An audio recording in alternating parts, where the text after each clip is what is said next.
Jeffrey Epstein's case is not just a story about one man anymore. It is also a story about what happens when survivors come forward and then become targets all over again.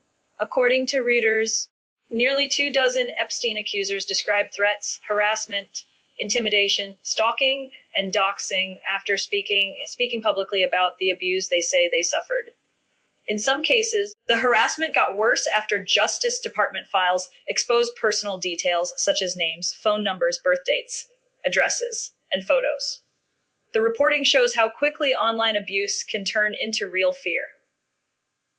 One survivor, Marina Lacerda, said strangers posted violent threats after her name surfaced, and she now sleeps with a handgun nearby. Danielle Bensky said she received a message saying, "I would skull fuck you until you died," while another survivor, Jana Lisa Jones, said she was told to kill herself and then flooded with threatening calls and messages. BBC's coverage shows the same privacy failures from another angle.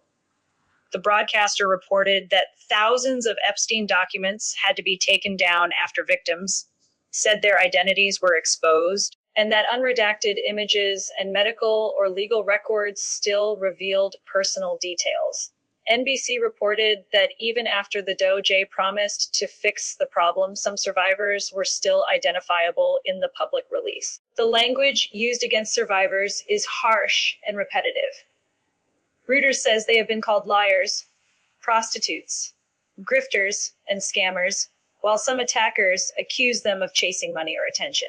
Others use political language, saying survivors are part of a partisan campaign or trying to damage Donald Trump, who has denied knowledge of Epstein's crimes.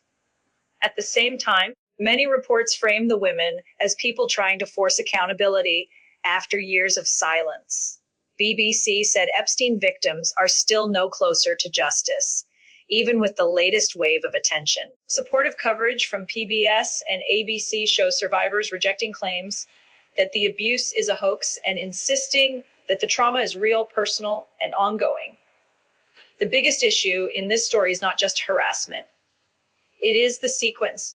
Abuse first, public exposure second, and renewed intimidation third.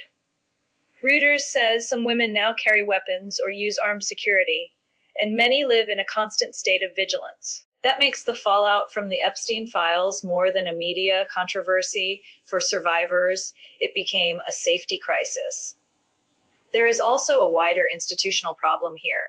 Reuters reported that the Justice Department acknowledged redaction errors and said it corrected them.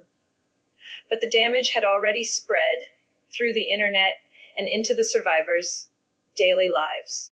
BBC and NBC both showed that the exposure was serious enough to trigger takedowns, legal complaints, and continuing criticism of how the files were handled. So when people ask what this story is really about, the answer is simple. It is about survivors trying to be heard and then being punished for speaking. It is also about a public record system that, in this case, failed to protect the very people it should have protected most.